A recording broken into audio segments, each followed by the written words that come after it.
Good afternoon. Can you please have a seat as we begin our afternoon together? Welcome to St. John's here on the corner of Allegheny and Lamb in Bellefonte. Someone asked me how long this church has been here. I never know the exact number, but it's 150 years. And so for over 150 years, more or less, this church has been located here, working with different members of the community, serving Bellefonte and beyond. And so it's a great extension of that ministry and mission to continue in this form and in this platform. So quick little housekeeping things. Restrooms, right? Very important. You have two options as we get this beep sound. There is going to be one down this hall. If you were to sort of look to my right, go down the stairs, you'll see it. If for some reason going down the stairs is a little bit of a pain, you can also go outside and walk towards the grassy field. And there is a hall there. No, don't worry, not the grass. And walk into the parish hall. And in there's a bathroom. And that's where our reception will be happening as well. So there are two options for restrooms. There's also breaks. But I will pass it on to Julia, who will give you more info on the rest of the afternoon. But it is good to have you here.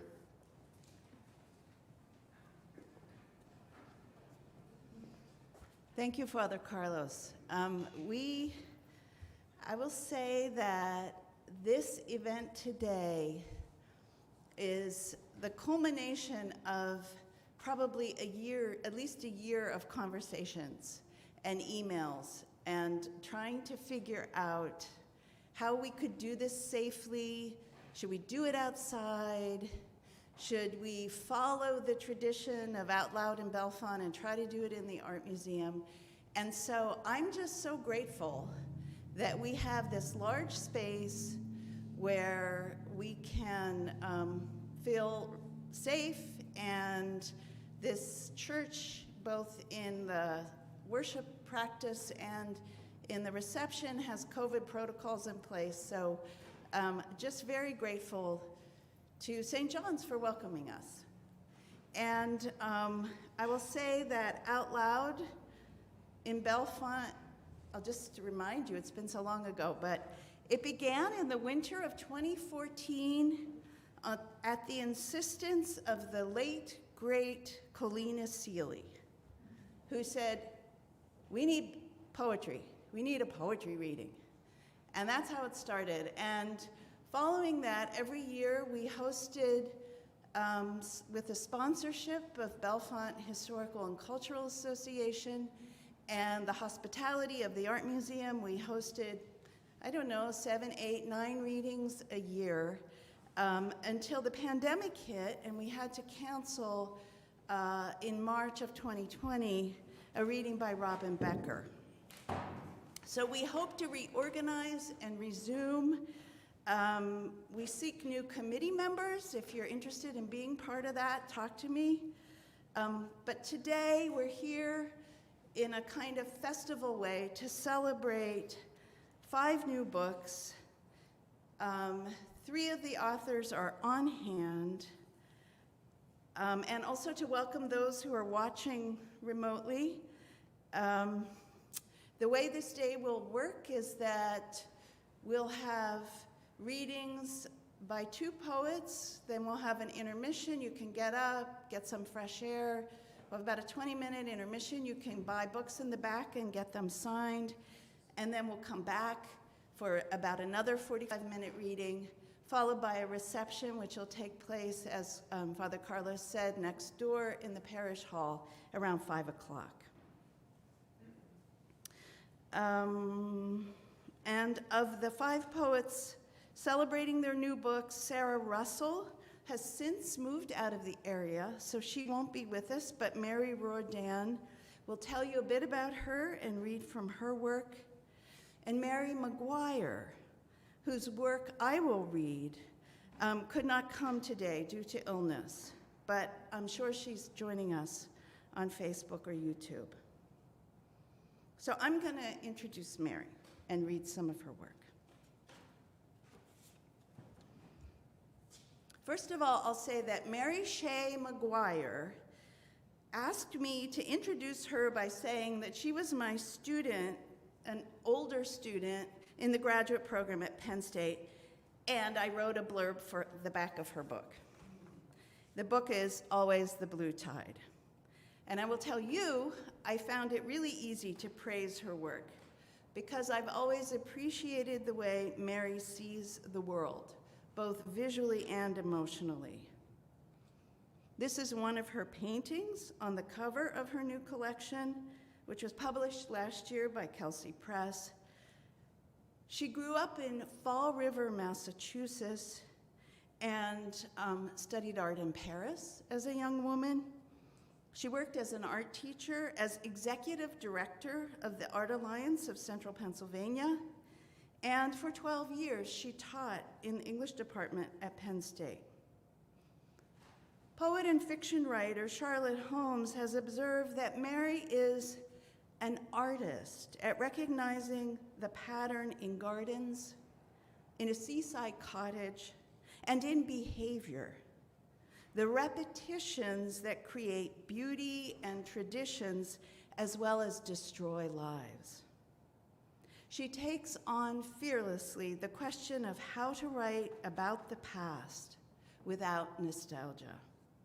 And I think the poems that Mary chose for me to read today are very much about memory and the past. This is Some Days I Try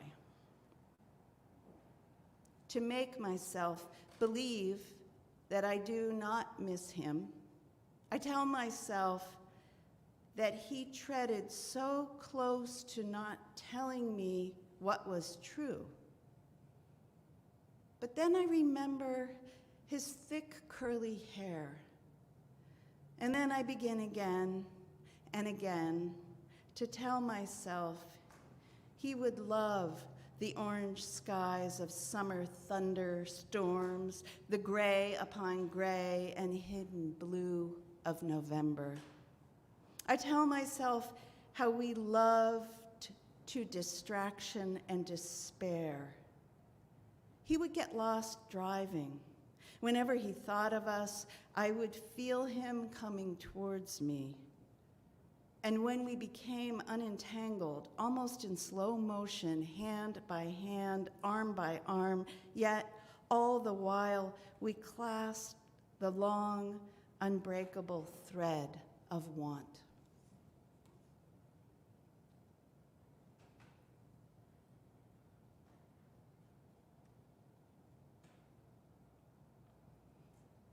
This is Driving to the Ocean, and it captures that New England landscape where Mary grew up.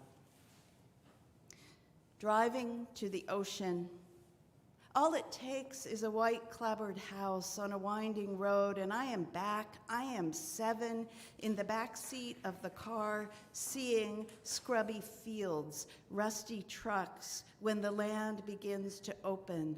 The sun on white here and there houses the daggered leaves of Irish bells on lonely, once were mansion grounds.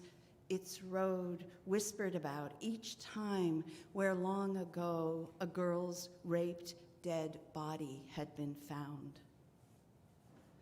Wildflowers and sometimes orange daylilies that the grown-ups say we can stop and pick on the way back and never do.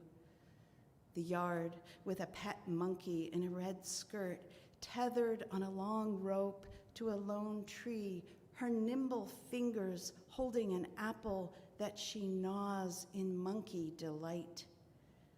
Then woods, gentle woods with sunlight streaming through, and a river, a quiet river.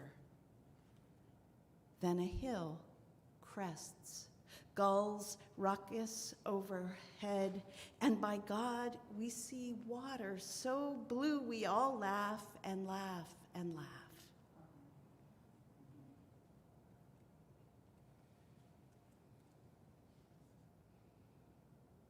Every day now, I remember you. How I met you in the Paris painting studio, how we walked together down the bent street to the small cafe, angled on the corner like a movie set, across from the Luxembourg Gardens. The waiter with a white apron to his toes, holding high his tray, serving us like royalty.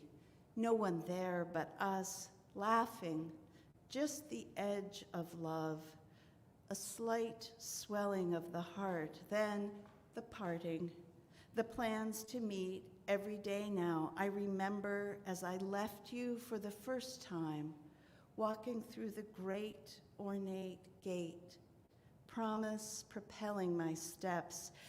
I remember first steps into the royal garden through the side entrance from Rue Vavin, the sprinkled light through the trees, like light shaken through a gold sieve. The first steps into the park when my body filled with the welling of loving. All these years later, remembering those steps, that loving.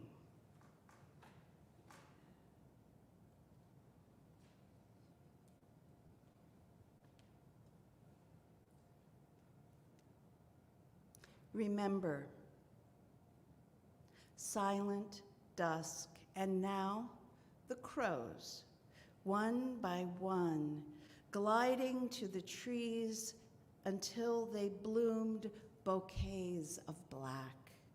The sky, the trees were what I dreamed, the etchings of Renaissance German woods, the Dutch winter of Bruegel, that near pain of innocence, birds, trees, sky, earth.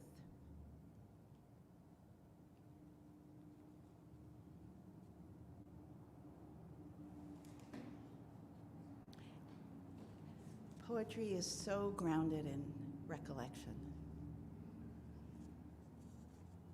I just have to mention what this one looks like on the page. It has really long lines. It looks like a paragraph.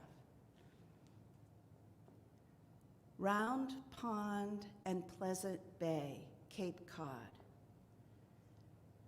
The pond was a nearly perfect circle.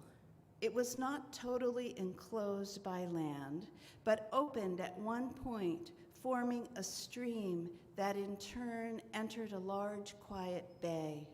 Standing on the shore of this bay, it was just possible to see it melting into the sea along the horizon. Sometimes I would not know which was the ocean and which was the sky. The small beach from which you could see this was often empty. The few people that came to loll on the sand had walked from the gray shingled beach houses across the road. The beach and the bay, like the small nearby pond, were almost perfect. Yes, this is true.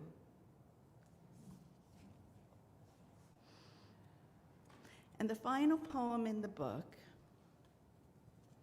is titled with the name of a flower. Daisy Fleabane. On a spring evening, I snitched Daisy Fleabane from the nature meadow. No one will miss her small, white innocence. She is alone now in a glass vase in my stark kitchen, far from her field. The world darkens. She wraps her petals slowly around her sun center. She becomes a pale violet, small, exotic, erotic, completely alone. Thank you, Mary.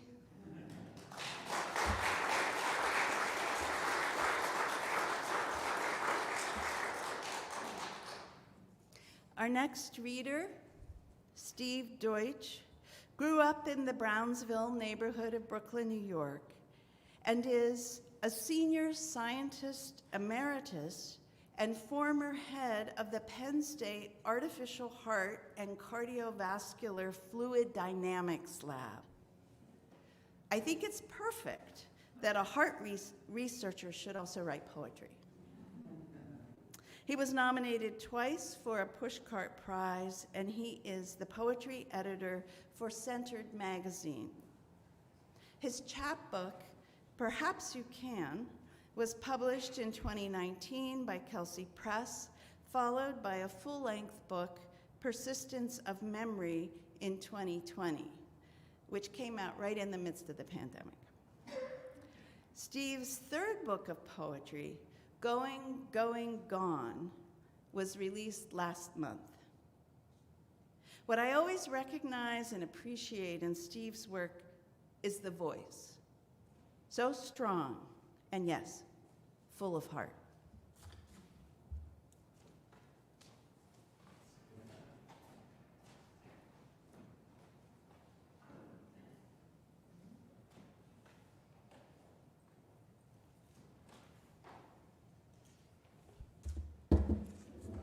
This is good. I get to take my mask off, which means I can lower my glasses, which means I can see again.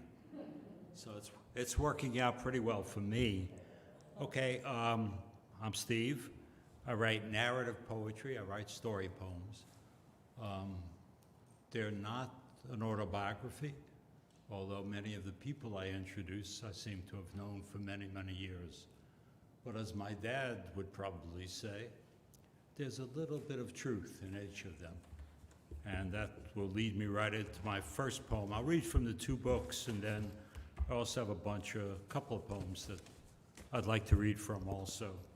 The first is called Checker Cab. Can everyone hear me? Can you understand what I'm saying? Wow. Checker Cab. It was the one story my dad never told, even though his greatest pleasure was holding forth at the dinner table, a cigar in one hand, forked morsel in the other. Dad drove a checker cab, the graveyard shift, to New York City, a fleet car. He could never afford the medallion, but to hear him tell it, his cab was the hottest property in the early morning city, attracting great names like Vegas attracts high rollers. Over the years, he'd driven Spencer Tracy, Rock Hudson, and all of the Rat Pack. Marilyn once poked his cheek rather than pay her fare, and he had to help the doorman at the plaza extract Mantle and Ford from the back seat, drunk as skunks. Sinatra, he told us, never rode with the same dame twice, and Jackie Gleason would exit with a flourish, and away we go. He'd tell us of the ordinary people that hailed his cab at 4 a.m., pleading their cases like bookies hawking tout sheets at Belmont, and the tips, from nickels and dimes to bank fresh 50s. We knew he made it up. He made it all up, most of it up, but Dad was true to a code. There was a little bit of truth in every tale. But he never told us why he came home that morning, in the middle of his shift, with blood stains on his work clothes. He chain-smoked Camels as he tried to still the shakes with a few shots of basement rye and the longest shower that man had ever taken. I'll read now from Persistence of Memory, which I was clever enough to publish in the height of the pandemic. Most of these poems are very happy, as you might imagine. The first one is Zippo, like the lighter. I was 6 when the corner hardware store caught fire. We were chased from our apartment by smoke and heat and the staccato pop of flammables bursting. I remember the sudden burn of winter and my mom's blue lips as my dad, muttering and cursing, tried to coax the old Packard 8 to life. The world outside was ice and ash. Sirens bawled, and yellow-jacketed men wielded axes like arms and strained against hoses struggling to break free. Mom told me years later that she had wrapped me in an old fur. She said it was the coldest night of the year, and only the heat from the car kept us from frostbite. Try as I might, I can't remember that. I remember I shared the back seat with my brother, 13 and the source of all knowledge, and that he'd found a cigarette lighter that week and showed me how to make a fire of rags and paper, and that his terrified face flickered all night in the flame light.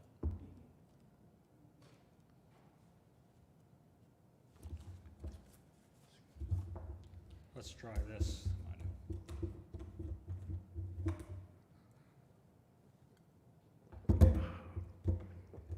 This one is Leroy. Takes me back to the playground in Brooklyn. It was right after the Rent-A-Cop, with his fine-tuned sense of self-preservation, made his tattooed self scarce, that they came on the court. So loose-limbed you imagined them melting in the August heat. Yet their procession seemed as inevitable as the tide. I hadn't realized I was still dribbling until Leroy was on me, face to face. I had played b-ball with him at pickup games on Stone Avenue. He was like some subatomic particle, always moving. He was good, and when he went up for a jump shot, I was left defending knees. Leroy showed me a metal Band-Aid box full of 22 shells and a taped-up pistol as ugly as Bronzeville. He told me I'd stay off the streets tonight.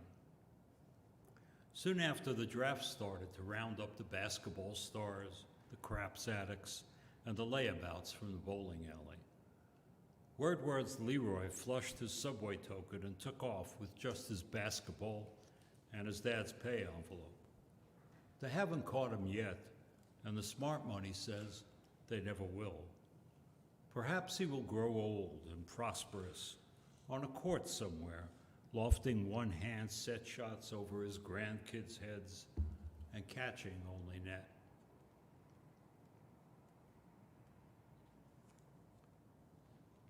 Here's a good one for the relief that's coming soon.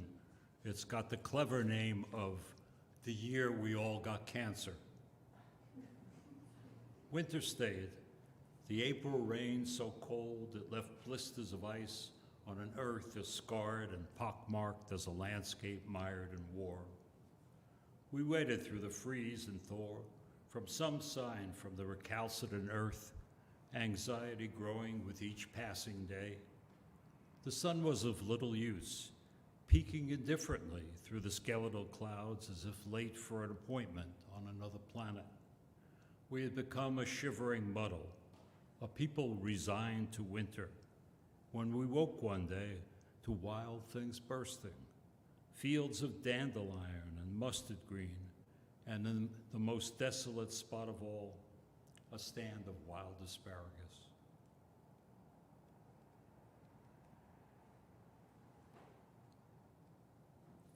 This one is estranged.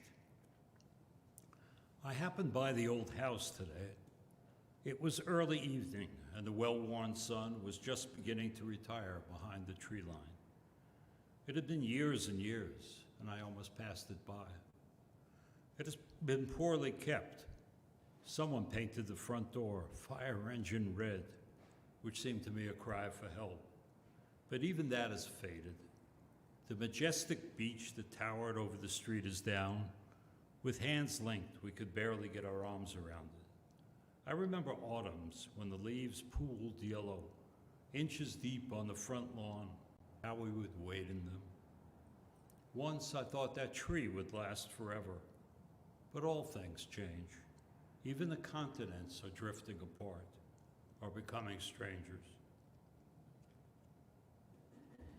Okay, this one I need help. It's going to be really hard with the masks on, though. Okay. This is something people in yoga will recognize. It's called lion's breath. At yoga yesterday, while downward dogging, our instructor asked us for 5 rounds of lion's breath. It's easy.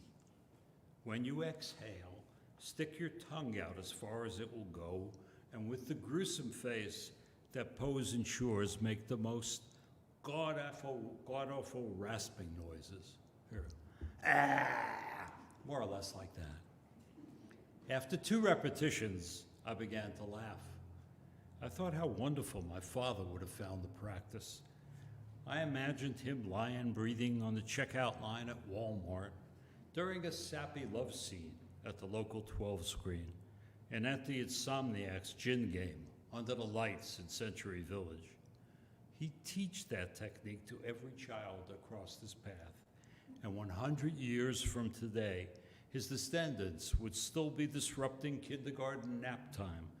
Picture the peals of pure joy as a room of 5-year-olds discovers lion's breath. Try it when you get home. It's a lot of fun. All right.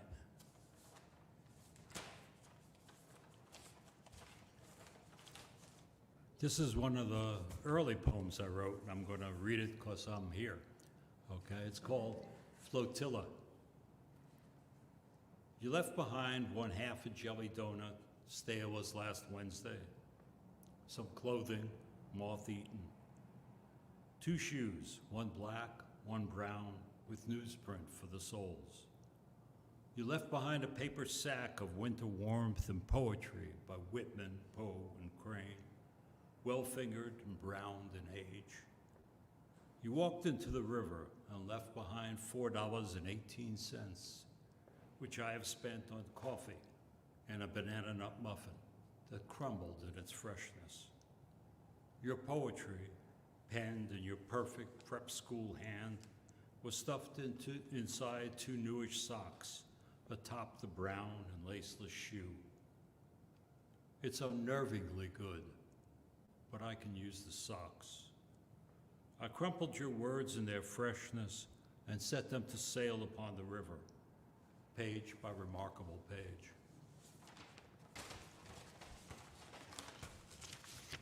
And one more that's a more recent poem that I like. It's called Rereading. Rereading is like checking in with an old friend you find drowsing on a porch swing in a house along the storied river. It seems years since she's even run a comb through her hair, but she offers buttered scones and reheated coffee that tastes bitter with each successive sip. You warm to her lilting voice, sharing stories as you walk along the mossy path. Tales you knew so well once, and yet, hasn't their meaning shifted ever so slightly? Like the light through the willows you walk beside in the advancing afternoon. My second book recently is called Going, Going, Gone. And it's one of the many pictures my mother left to me without a name or a date. So it's an uncle, and I think it's my Uncle Melvin, who is the best athlete that I've ever known. Or it's Harold. One more sip.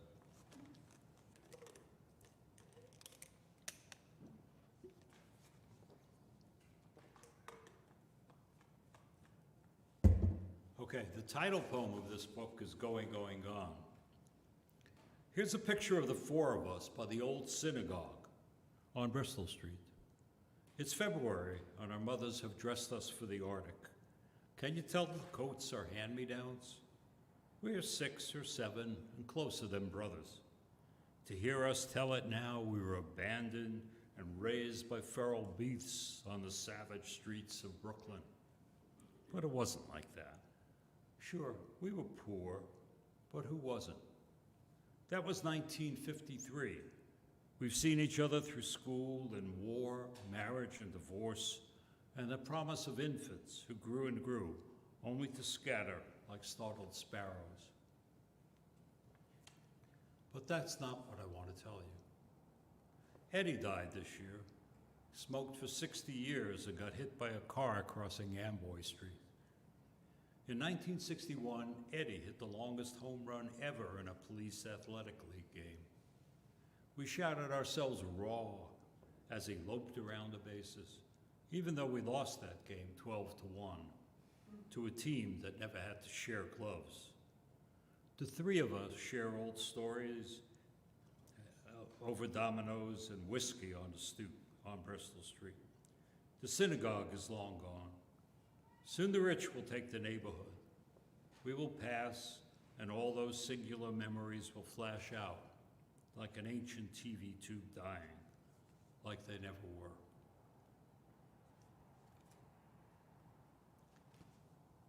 Heat lightning. Allied Van Lines was parked by your old place today.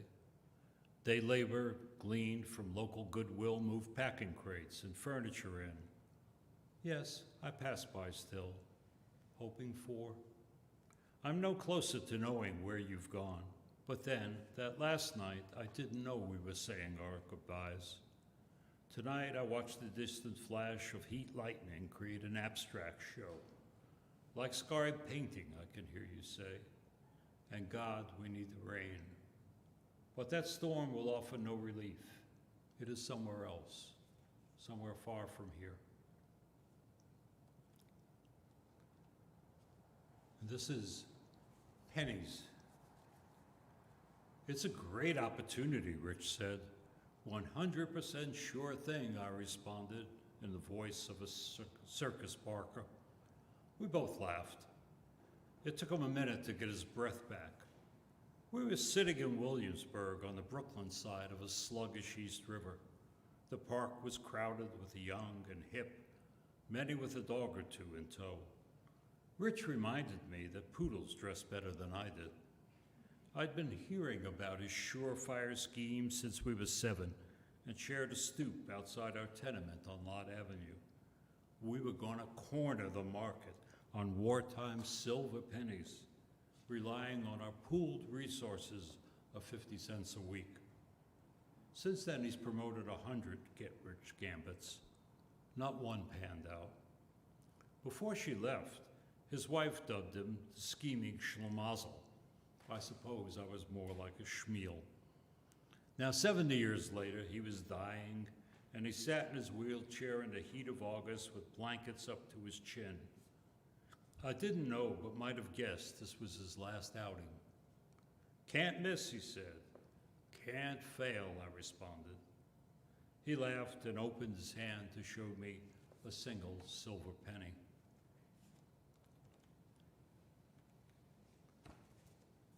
This one's for old friends. It's called Message in a Bottle. I was hoping you might read this. Come upon it unexpectedly. In that journal with the intriguing name you often fan through but never buy. In that famed bookshop on the avenue, in the city you now call home.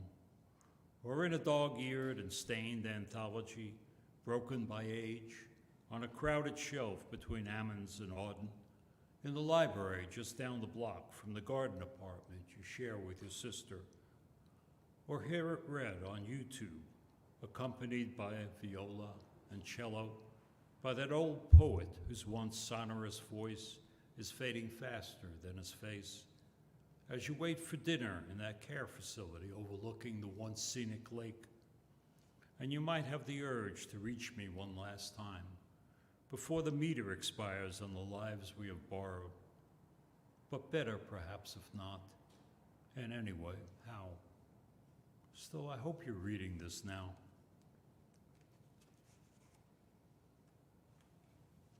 It's another poem from my dad. It's called Your Time. How am I doing on time? Not too bad. Your time. When Mom announced you were coming north for your birthday, we planned a celebration. Guys only. We take you to the rib joint on College Avenue, and then, after you set the local record, trundle you off to the cigar shop, buried in a mini mall, next to the donut shop, catering to good cigars and incredible bullshit. There was a time not long ago when you could eat for 3 while spinning fantastic tales you seemed to invent on the spot. We watched, we listened, we learned cadence and timing. But that night, you hardly touched your ribs, though the meat fell from the bone. And sitting quiet and distant, you puffed only once or twice on what was a very fine cigar. They say elephants know when their time has come and march to the burial ground with pace and precision. And we all knew when you boarded that plane with a tattered smile that we'd never see you again. Next to last, solitaire. I knew right away, but it was 45 minutes before I stopped wrestling the pillow and gave up on the night. My approach has always been warm milk and cookies, although the milk is now some fat-free oat brand with all the comfort of rutabaga on yesterday's rye. Heart happy, the carton screams, but there are many ways the heart might be made happy. There was a time when I would manage the night with a deck of cards. I knew a dozen kinds of solitaire, and growing up in a house where you needn't ask twice for a cup of coffee or a game of cards, you can often count on some sleepless someone else. My grandmother for 500 rummy, or my mom for games like Spite and Malice. She seemed to make up on the fly. These days I rely on the muted cacophony of TV or iPad, but tonight I find a worn old deck that counts to 52. Simple Canfield to start, soothing rhythm of the mix, and half an eye for first light. And the last poem is Another Spring, which we're probably all hoping for about now. And in the end, I knew you as well as anyone could, and that hardly at all. Is that what we mean by wisdom? The kind acquired with the years? Today, the English roses you planted so long ago have conspired to bloom as one. The well-wrought flowers coloring the quarter acre like Matisse gone mad. What a magic to share, if only I could. Had you some grand scheme for the planting? I never thought to ask.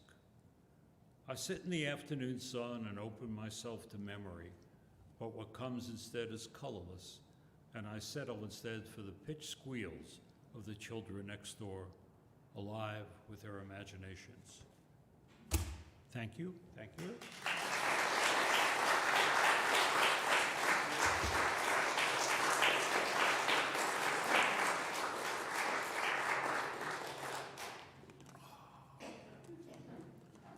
I get to introduce the break, right?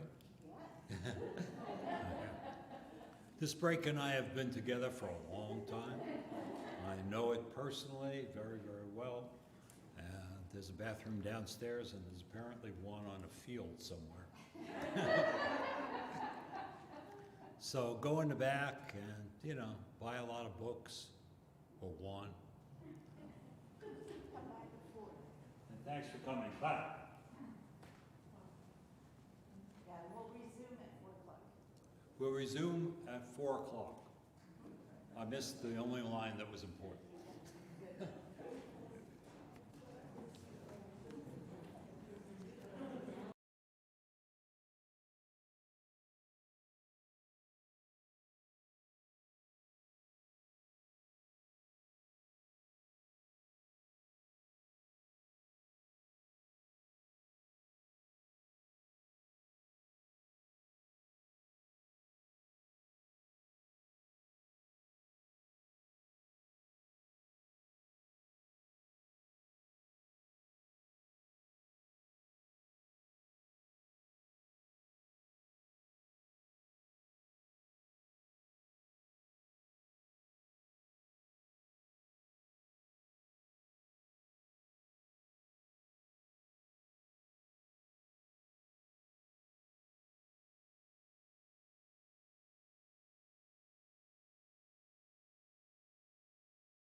Get settled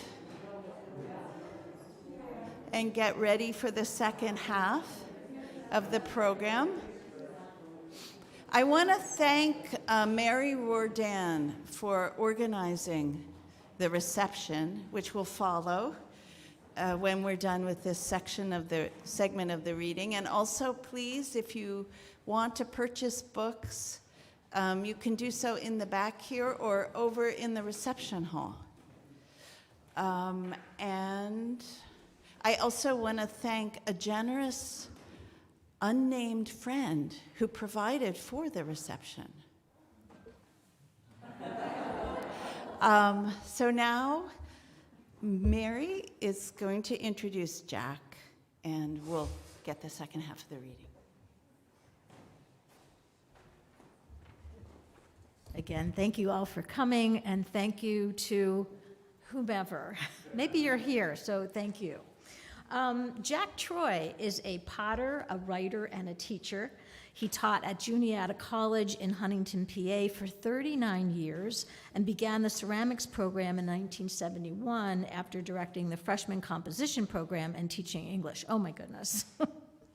He has taught more than 250 ceramics composition or ceramic workshops worldwide, and he was awarded 2 craft fellowships and a fellowship in literature for his poetry by the Pennsylvania Council on the Arts. He has 2 poetry collections, Calling the Planet Home, and his new book, Giving It Up to the Wind.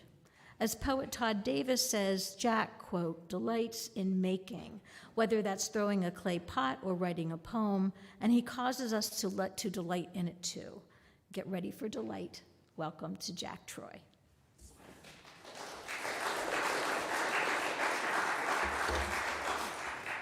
Thank you, Mary. I'll say a couple of poems from my first book. These books are 18 years apart. If I keep up that blistering pace, the next one will be in, I'll be 101 in 2039. This poem is called My Brother's Tonsils. They'll save them for you, someone told him before the operation. And when he woke up, there they were, in a little mayonnaise jar in alcohol. They were the size and color of chewed bubble gum, and the adenoids clotted yellow tallow. When the alcohol evaporated, we'd rattle them in their glass casket, then pour new in and watch them bob and sink, settle and soften. Our chums dared us to take them out and touch them, but the closest we came was to skewer one on a fork, and everyone ran screaming off the porch. Once he ran brandishing them through the north living room, mortifying Mother and her guests. One day, on my way home from school, a classmate told me about a man who had gone to jail for opening his pants and showing Judy Kregier his tonsils. Why, I wondered, had he kept his little jar in there?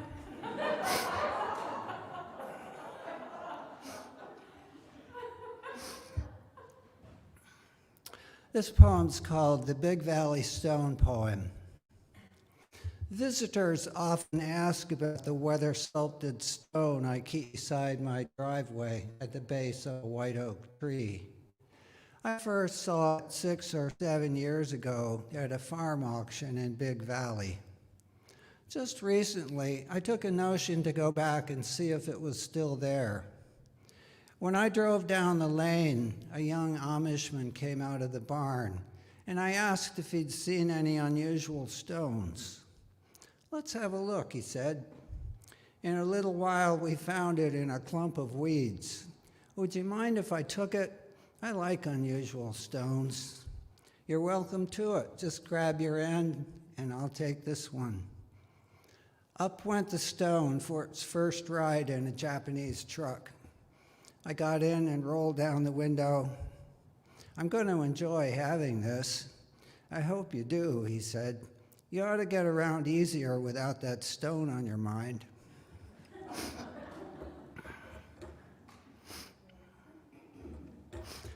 This is the last poem in the book. This is about being a potter for a long time. It's called Containment. I have picked up, moved, shaped, and lightened myself of many tons of clay. And those tons lifted, moved, and shaped me, delivering me to this living space I move about in. Space perhaps equal to that I have opened and enclosed in plate, cup, bowl, jug, jar. I'm thankful no one ever led me to the pit I'd helped to make in earth or showed me all the clay at once. I'm grateful no one ever said, "There, that heap's about 150 tons. Go make yourself a life." And, "Oh yes, here's a drum of ink. See what you can do with that." I wouldn't have known where to begin. This book came out in August, Giving It Up to the Wind. It takes its name from a longer poem that I'll read. Some of the poems in the beginning of the book are about ceramics, making pots, and this one's called Kumquats, and it starts with a quote from Wallace Stevens: "The tongue is an eye." We were sharing our last shift at the Kill when the shoebox from Cupertino arrived, packed with them among ferns. Oblate and aromatic, they were orange as oranges and stippled like little worn-out footballs. Our thumbs cruised their rinds before squeezing and bruising the insides until they felt like warm leather grapes. Only then were they fit to take in, lolling from cheek to cheek, squeaking against teeth. "How long can you go without biting?" she asked, and the contest was on. By the second hour, mouth chemistry had nearly dissolved the epidermal hide, barely exposing the loofah-like sublayer, whole yet juice-proof. Pressed against the mouth's roof, pneumatic and leaking ascorbic savor of citrus, it was vulnerable among canines. Mine was a longer drive home. Hourly, we called each other, confirming the tie game. Later, showering, she gave in, the eruptive gush so intense she closed her eyes against a taste that bright. Entering the driveway, I called, waking her with the news. The 7-hour kumquat survived the 182-mile trip. Now, my voice told her ear, the juice balloon's resistance yielded between my teeth as she imagined the membrane giving way, releasing behind my smile the luminous zest no sun had ever touched. This poem's called Once in Syracuse. It's been recommended for a Pushcart Prize. It begins with a quote from Mark Doty. "What can words do but link what we know to what we don't, and so form a shape?" "Why don't you make a pot and then write a poem about it?" she asked, as if the clay centered and opened, its walls spinning round the still cavity might be a kind of mouth, and I, listening, could capture something rising from within. Meanwhile, the making continued, the hands detouring past the analytics of process, as if another self inside this one owned all the knowing. There, another cup done and set aside, another relative to the ones gone before. something the first bequeathed the most recent, and a silent chorus rising from them all. Everything, they remind us, used to be something else. I thought about using that as a title for the book. Everything used to be something else. It's not something you can argue with. I mean, that was a tree. Let's see. Here's a poem about, this is called A Ladybug in January. I have company this evening, a black-spotted orange ladybug. How can her tidbit legs and hidden toes cling to my computer screen? She busies herself, whirling round and round on the glass above the word font. What takes her wee eye in 1 millimeter above the word Palatino? Now she scoots over the self-important capital A atop its bright green base. Something alerts her to the lamp's warmth, and she flies to the bright side of the shade, trundling upside down on the lower edge, spaces between her legs illuminated by the corkscrew bulb's fluorescence. Now she has flown to the edge of a Ming Dynasty bowl, the size to hold a golf ball. She explores the rim's defining cobalt line, pausing at a chip, glissading down to rest on a hazy blue dab where the decorator's brush first touched. Something about this spot, neither steep nor bottomed out, appeals. She rests. Is she allured by the lingering essence of dry sack, or something deeper than sherry and 20 generations of fingerprints?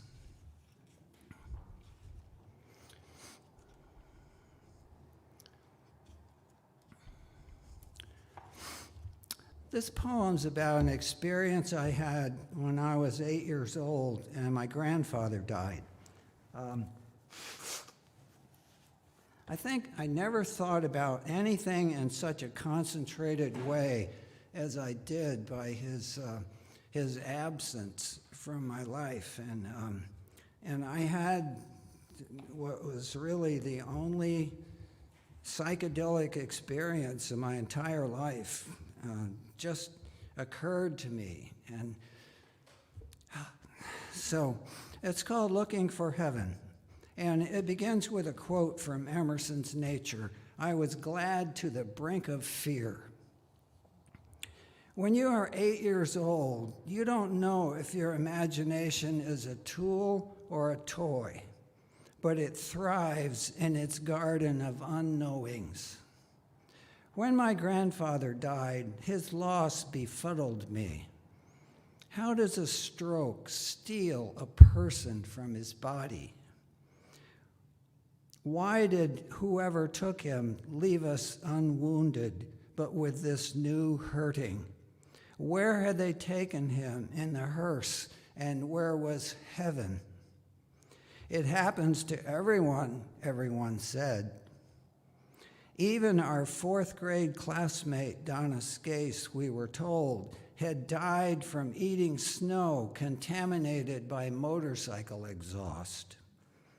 One afternoon, I knelt at the edge of Nana's parlor rug, discovering wonder.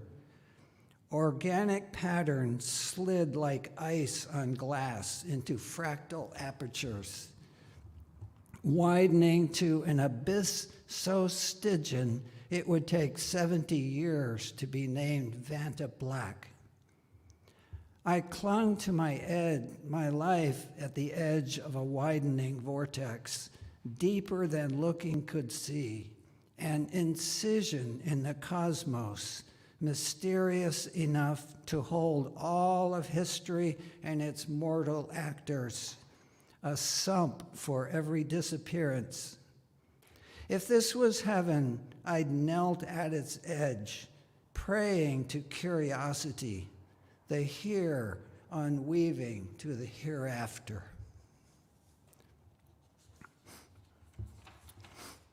That's a very different kind of poem. It's called The God Vulcan Visits My Hometown, 1951. All the new tires must have gone to jeeps and troop carriers in the Korean War. The town's baldies got retreaded in the alley between Bridge and Elizabeth Street. Ira Cox and Charlie Epley plying their craft under sooty light bulbs. A little lift kick under the edge of a frazzled 670-15 to save bending over. Then hoisting it on the threaded sprocket ready for the compression nut spun home. A shot or two of air to 30 psi, and it lay between steel jaws, coddling new tread slathered with brushed-on glutinous butterscotch cement. Then the footwork, treadles to pump a compressor's asthmatic gasp, steam rising in sulfurous vapor stink, swallowing Charlie all but his shoes. Vulcanizing, they called it, as if a fire god had choreographed it all for me, an audience of one. At lunch break, out would come Coxey's tackle boxes, their six-tiered trays of hooked booty louvering open on little pinions. Some, he said, made to catch fish, others fishermen. At summer's end, he'd pick them out at random. Couldn't stump me. River runt, June bug, Shannon twin spinner, daredevil, red-eyed wiggler, pikey minnow, sputterfuss, bassmaster, hula popper, wounded minnow with little propellers fore and aft. We never fished together. I'd have brought him a sandwich had I been invited. The tires, gleaming black with mileage, cooled as he finished his pair. He must have thought he'd get one on me with a new one, but I'd looked it up. Heelan flatfish, LU, light underwater.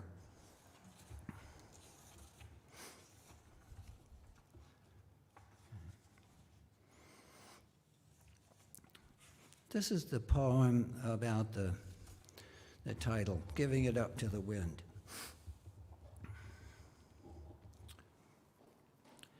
We learned about war when sirens shrieked us into the basement of the First Ward School, where we hunkered united in terror. Alert for the drone of enemy planes launched from undetected aircraft carriers off Atlantic City, we imagined. Someone might have seen them streaking over Allentown and telegraphed ahead. This would be the time, we reckoned, of our mutual undoing, the one we'd practiced for and imagined, cowering with the other boys opposite the massive soapstone urinals, our refuge for a firebombing. 2 flights up, our abandoned booty waited, feed sacks bulging with milkweed pods we'd harvested from every field and vacant lot. Unfurled, their tufted seeds would insulate the horsehide jackets of pilots and bombardiers. In my imagined scene, the helpless puppet of a bullet-riddled airman drifted limp under his chute, streaming our milkweed seed, some soaked scarlet, others set afloat, hovering beside the tragic dangle, our gift to fertile German soil.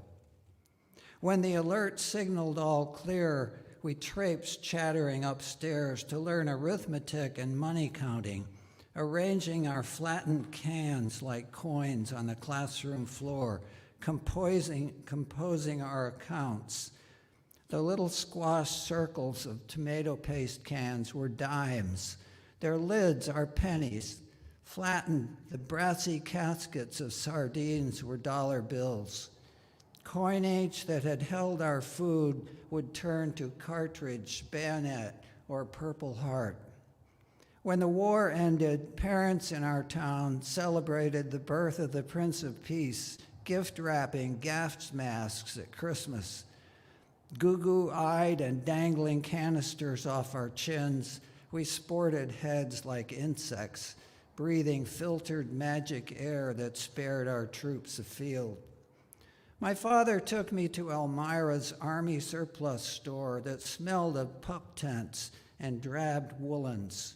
From a rummage of foxhole shovels, tank helmets, white paratrooper skis, and rucksacks, he found the one irresistible war relic. Fiberglass cord on a spool big as a 5-gallon bucket. Into the Plymouth's trunk it went, and in a week of evenings he'd framed it in a reel of 2x4s, spun with a crank as if he'd hoped to troll for sharks. We rigged our kite just west of 4th Street that windy morning, launching our dream out of Snag's Way above a single line of trees.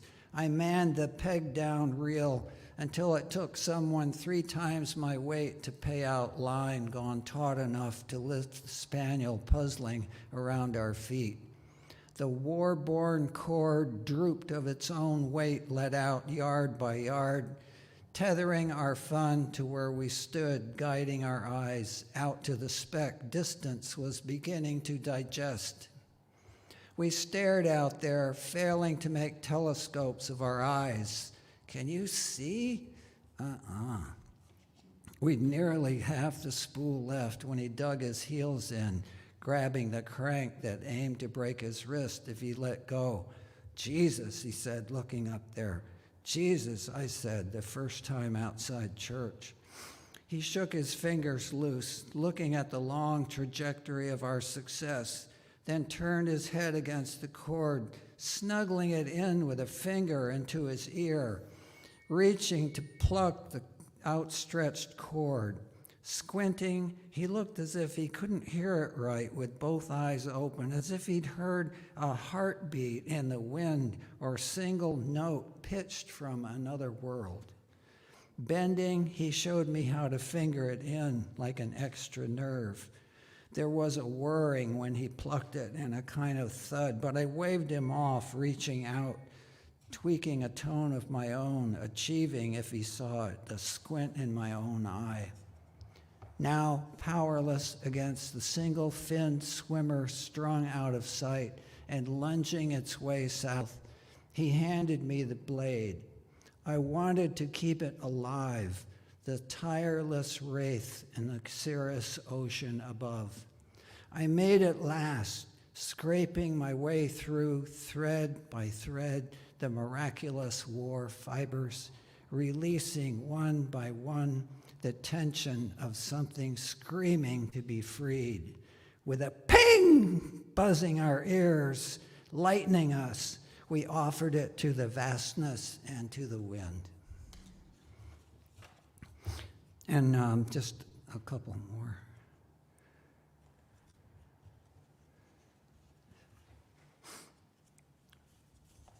This is called At the Huntingdon Post Office. 11 of us wait in line while Cheryl and Tracy once again show that nothing exasperates their helpfulness. The circular tattoo on the nape of the woman before me resembles a USDA stamp on a slab of pork. No one cut corners building this Formica-free place, dedicated to senders, receivers, and enablers. The craft of caring workers does not escape us. The green, yellow, and white floor tile set to a high standard of workmanship. The elaborate oak molding fit for a boardroom. Both stately glass-top tables with Art Nouveau cast bronze legs and the dozens of private boxes, each with numeral, tiny key slot, and windows. As always, I listen for voices in that mysterious room above the marble steps that turn left and disappear upward, where the high-stakes poker games go on between politicos as they opine which new stamps to ready for us, which dead heroes are worthy of having the backs of their faces licked by millions of respectful citizens. How much longer should we wait for the gay pride stamp, one asks, or one celebrating marriage equality? We haven't enough of us died yet, an elderly power broker replies. But I'll raise you 2 steps up the list for the Rush Limbaugh commemorative we talked about last time. Downstairs, we shuffle ahead beneath the impasse in the attic. And this is a poem that I'll end with. It's called If Donald Trump. And it starts with a quote by Joyce Carol Oates. We humans are the species that clamors to be lied to. If Donald Trump, our only president to have said publicly, "I love uneducated people," is so admirable, why aren't we teaching children to lie and make fun of their classmates who may be disadvantaged? Why aren't we encouraging them to call each other derogatory names, mock their classmates' families, and badmouth their former friends? Why aren't we teaching children that what they believe to be true is more important than what their teachers can prove to be true?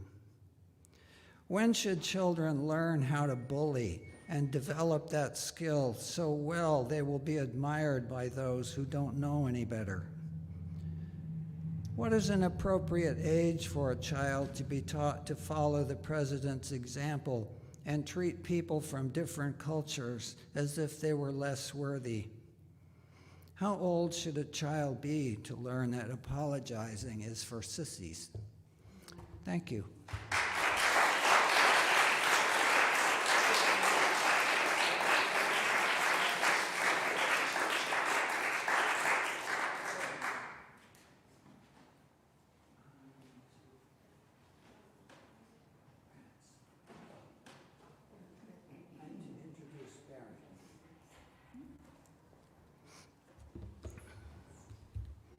And I had it all written down.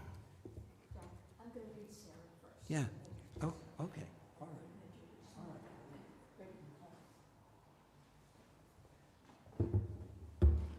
Hello. I'm Mary Rodon, but I'm going to first read 4 poems from Sarah Russell's new book, Today and Other Seasons. We have copies of her book.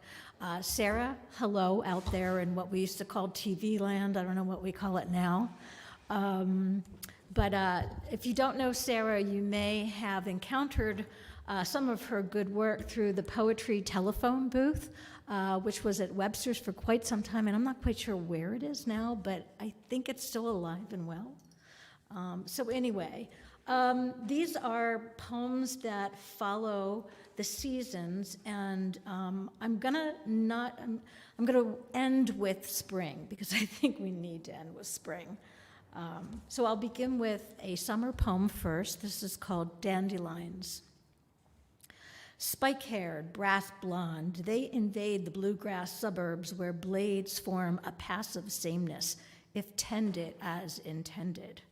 They strut across the green of every day, strumpets in tattered leafy skirts, stiletto roots, bestowing downy favors on the summer breeze. This one is called November Doe. The twitch of an ear betrays her, dun against dun oaks, still as held breath. How long has she watched me?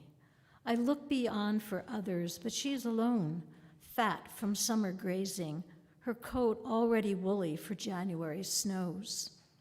The morning is alive, anticipating flight as she moves, slow, along the scruff of goldenrod that marks the meadow, then turns back to the woods and disappears, asking no questions.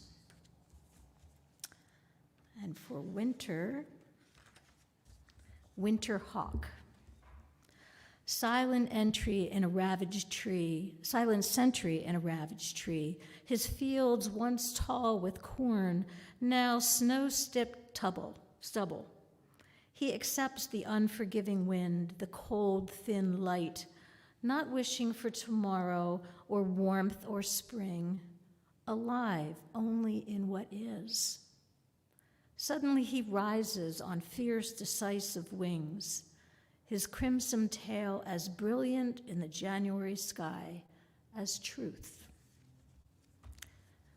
And now I'm going to end with in April, because April's so far away, but I want to hope for it. Anyway, this is In April by Sarah Russell.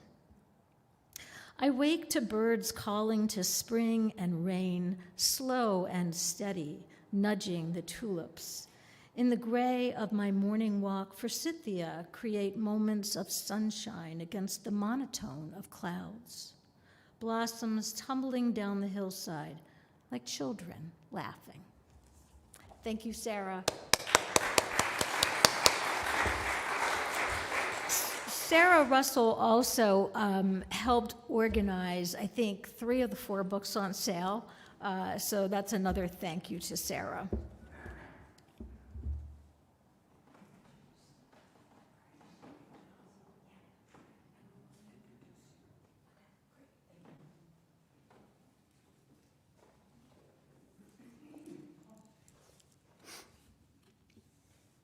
Mary Rodon is author of Taking the Long Way Home and La Scarfetta, Poems from the Foundling Drawer. Her poems and flash fiction also appear in print and on online journals. Retired from Penn State, she now writes, paints, gardens, hikes, and volunteers with Big Brothers Big Sisters, Rising Hope Stables, and Ridgeline Language Arts, and she hates trying to write a sexy bio. Mary. Thank you. This is my book, Taking the Long Way Home, and I want to hold it up just because the beautiful cover is a photograph of a piece of crewel work that my mother did many, many years ago, and I was visiting her once, and I said, you know, Mom, when you start sort of putting together your will, this is what I'd like you to leave me. It's like 3.5 by 4 feet. And she said, well, take it now. And I said, no, I don't want to take it now. You keep it. She said, if you don't take it now, I will give it to one of your sisters. So I took it. So my mom is actually my stepmother. She married my dad. My first mother died when I was 8, leaving my dad with 4 little girls. I was the oldest. My mom, my stepmom, she was a widow herself. And she has been fighting, I don't even know if that's the right word. She's had Alzheimer's for several years now. She just turned 91 a couple weeks ago, so she's still here. I want to begin, though, with a poem, which actually comes towards the end of my book. But I think it's fitting to begin with this because every day I drink my coffee from a cup she gave me. And the interesting thing is my mom gave me this cup a while ago, and she said she got it at the thrift store, and I thought, oh, okay, so it's nice, it's pretty. It was very light in my hand, and I just I don't know things like this. I thought it was melamine, so I started writing a poem about it, and I thought I should look on the bottom. Well, it was Lenox China. So anyway, my mom has a better eye than I. This is called Thrift Store Treasure. Creamy Lenox porcelain, gently fluted rim, slim handle fitted for a woman's fingers. Gift from my mother one long ago morning as we sat at her table, and I said, oh, how pretty. In a pale wash of colors, a yellow butterfly drifts above the blue and pink blossoms. Bumblebee and dragonfly dart with translucent wings. A ladybug roams a thin green stem. Dementia has looted my mother of language, memory, taste buds, her skilled hands. Still, every morning I hear her voice, see her keen eye, feel her delight at finding chance treasure, her pleasure at giving as I sip from this elegant cup. So the next poem is about my dad when my first mother was dying. And sort of gives you an idea of what my mom was walking into when she agreed to marry my father. So this is called The Winter She Lies Dying. It's for Frederick Christian Rohr. The winter she lies dying. He moves without compass, the world buried beneath record snows, sun wrapped in winding sheets, all reference points vanished. He finishes work as others are waking, breakfast on beer at an all-night tavern, then navigates home to an empty bed, empty rooms, the children scattered to relatives. From bake shop to bar to bed to hospital, then across the Delaware or past the cemetery on Old York Road to visit his daughters. The heart's circumference, a simple equation. White afternoons he travels to the hospital where Christ hangs crucified in every room, where his life lies in a narrow steel bed. Her soul roams an uncharted course. He caresses fingers bloated with poisons, seeks resurrection in fever-blind eyes, kisses her jaundiced cheek to bring her back. If she recognizes him, he bends to her, whispers words in German so the black-robed crone working her beads in the corner won't know his tenderness. Snowy evenings, he stands the girls in the parking lot, points through falling constellations against their forgetting. They wave, 4 little nesting dolls in woolen coats, convinced they see her in a yellow square of light. New Year's Eve, more snow. The doctors say 6 weeks. He stumbles into ghost-thick air, knows himself a widower, and yet cannot believe. Mute before his daughter's trust, he continues into February, hope's false courier, gathering their crayon talismans like roses. He keeps what promises he can. 2 days before Valentine's, into her coffin burdened with flowers, he slips their paper hearts. And then just one more that kind of gives you an idea of, my mom went from 1 child to 5, and then the next year, 6. So this one is called Sleepwalker. My second mother often tells how I walked in my sleep after she and Dad married. I'd stand in the dark on her side of the bed, or sit on the stairs as she ironed late at night. She would lead me back to my bed. Once, recalling my night wandering, she said, "You were looking for your mother." Those rare times when she mentioned my first mother, I always heard her tone of self-doubt as blame. These words were a gift I didn't know I needed.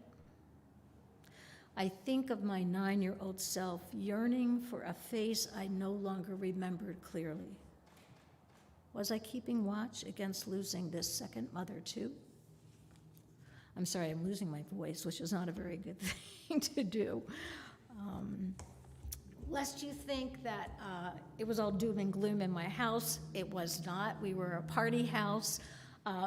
Probably because we were the ones with 6 kids, everybody came to our house. It was just like a little too overwhelming for the relatives to host us. So we were kind of a magnet for the extended family and everybody in the neighborhood. But every now and then my parents did get a chance, I guess, to slip away by themselves into the backyard anyway. This is called skinny dipping at midnight. And also we had, with 6 kids, my dad was a baker. We really never went on vacation other than the maybe day trips to Sunshine Lake. But we did have an above-ground pool, several. We went through many of them. Skinny dipping at midnight. The neighborhood dark and still under a fat orange moon. My parents slip into silky water when they think we are asleep. Their soft laughter floating through our bedroom windows, mingling with the murmur of traffic, the tussle of leaves. They still swim through my dreams. And let's see.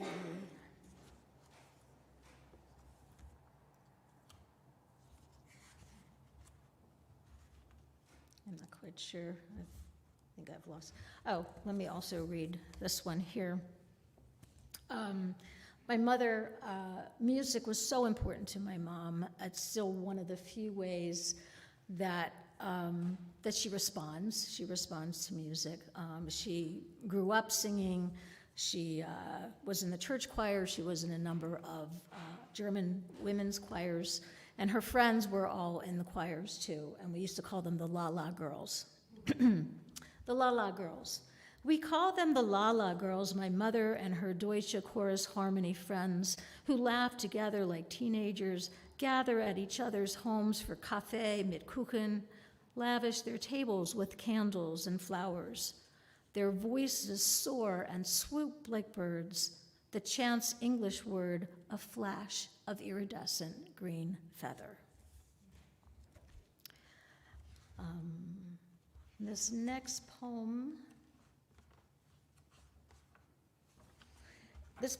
poem is a hard poem. It's really more of a lyrical essay, but I think my mother grew up in wartime Germany, and it certainly shaped her as it did anybody in Europe.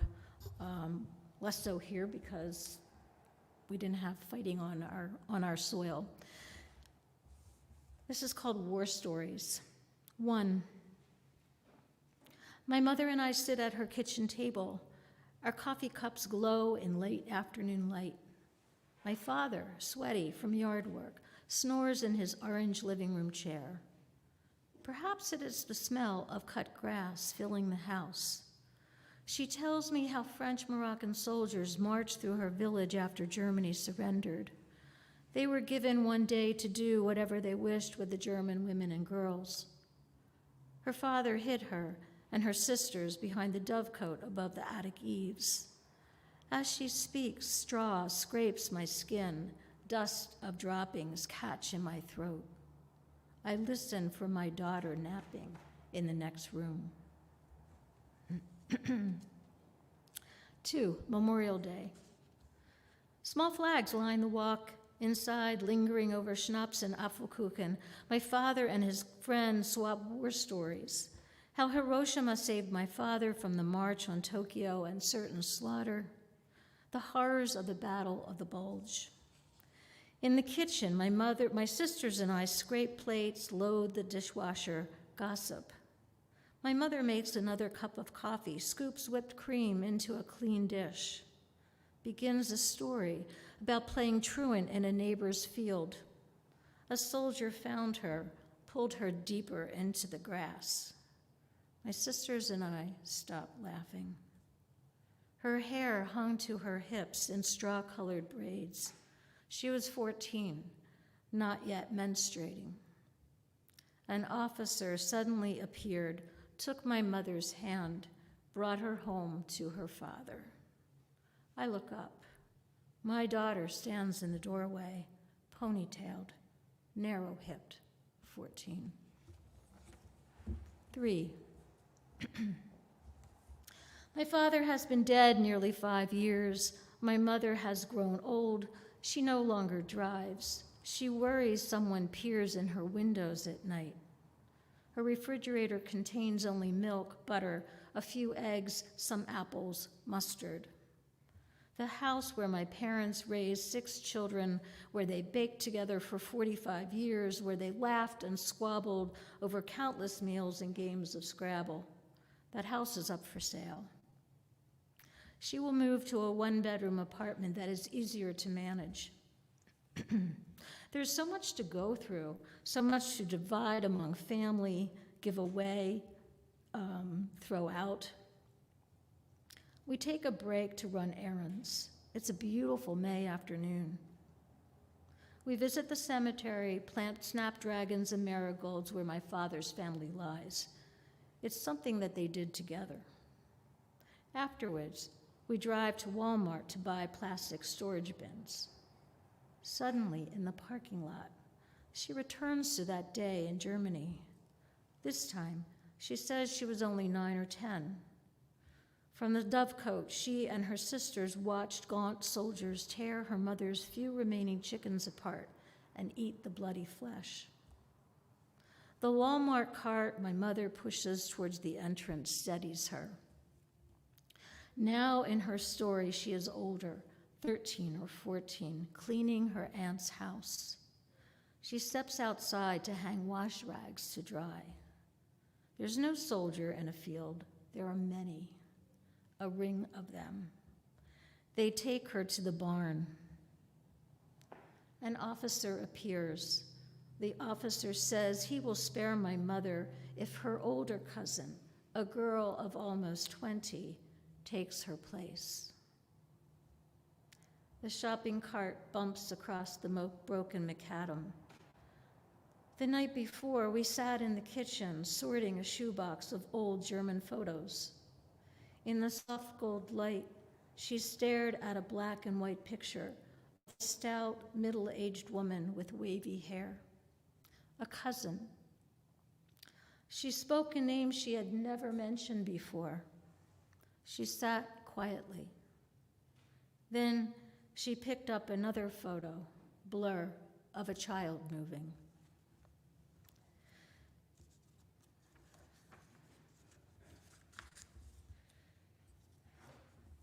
On to a slightly happier poem. What my mother gave me. The Christmas I was 12, Herman's Hermits, Dvorak's New World Symphony with Eugene Ormandy conducting the Philadelphia Orchestra. At 13, The Monkees, Copland's Appalachian Spring. At 15, West Side Story, Tales from Vienna Woods. Afternoons, I stole away with Jethro Tull, Richie Havens. Downstairs, as she browned a roast, folded wash, sewed a sea green paisley dress for my dance, my mother traveled her own secret trails, Chopin, Mozart, Schumann. Home permanent nights, she doused my head in foul lotions, winged my hair in pink plastic rollers. We ate cashews and apple slices while Gordon McCrae and Shirley Jones sang, "If I Loved You, and You'll Never Walk Alone." She gave me Lanza and Callas. Later, I took her to see Tosca, Butterfly, La Boheme at the Academy of Music. I will always wish I had taken her to the Met. Softly through my father's fevered last days, she kept the small radio on his dresser playing, enfolding him in strings and horns, in rolling timpani. After, PBS kept her company. Sarah Brightman, Celtic Thunder, those velvet-voiced boys. Pavarotti in Rome, Madrid, San Jose. One night, Leonard Cohen sang in his gray fedora and shades, his gravelly voice pulsing pure male sexiness. My mother watched him with unabashed delight.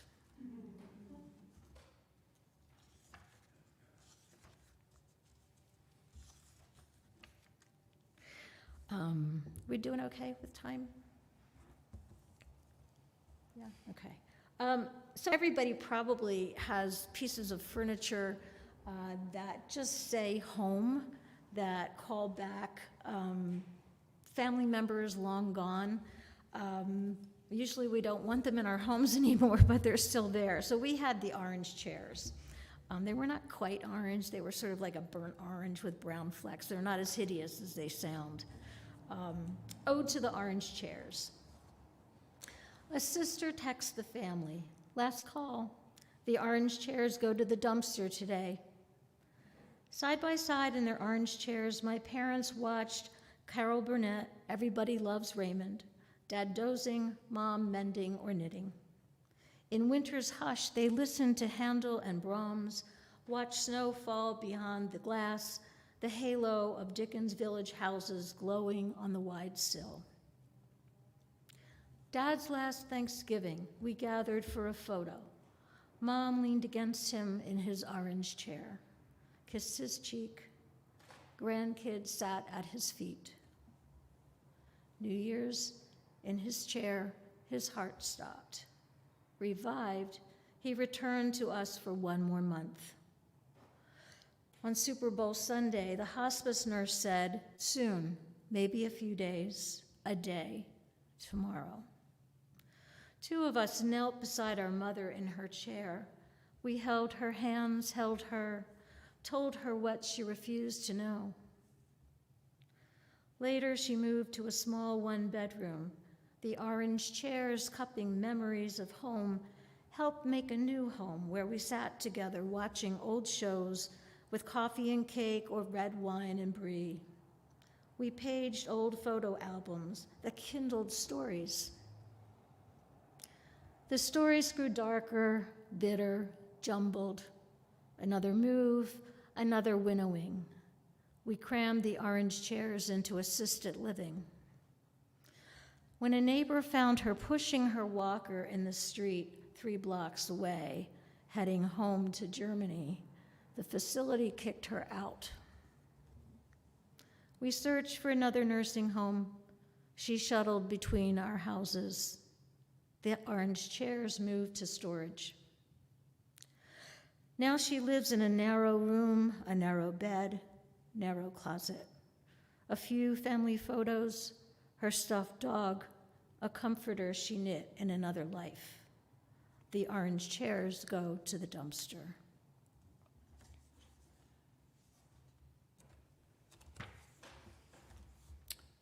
And I think I will just read 2 more poems. One is long and one is very short. I forgot one that I wanted to read, but I'll forget about that. This one is called Variation on a Theme after W.S. Merwin. Somebody wise once said that there are really only 2 kinds of prayers, please and thank you. So this is a thank you prayer.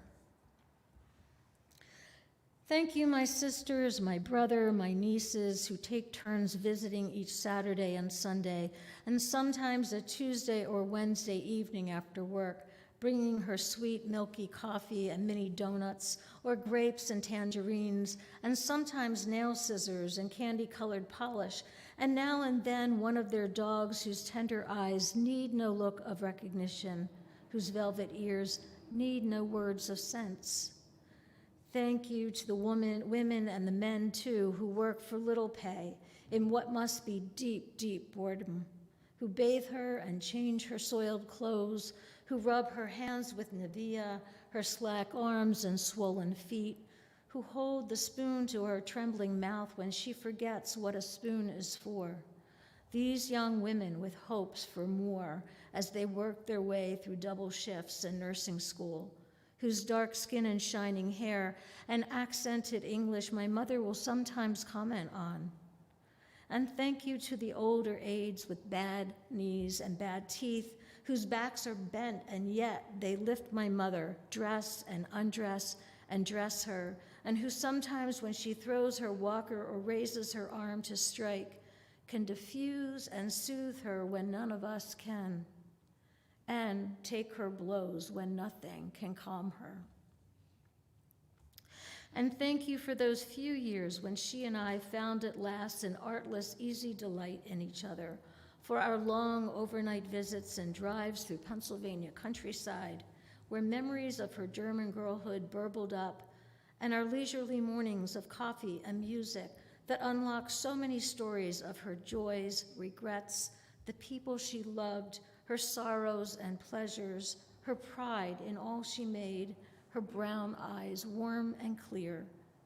Across the kitchen table were summer nights on the back patio, pale stars glimmering in the darkening sky. And the last poem, which is also the last poem in the book, which is called Thanksgiving. On my morning walk, a willow leaf dancing in air like a lure in clear water, vein gold tied to spider silk. A briny wedge of brie, pears green and gold, dish of iced Lebkuchen. Maria Callas pouring from the radio in the kitchen. My mother, radiant. Thank you.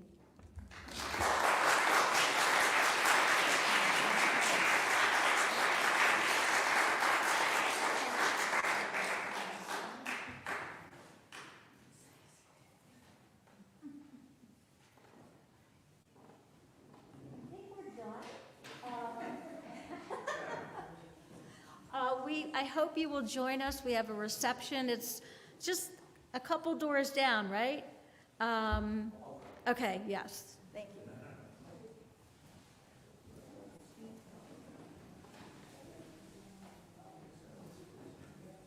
Thank you. I'll give a little, hopefully more instructions than just go to the field.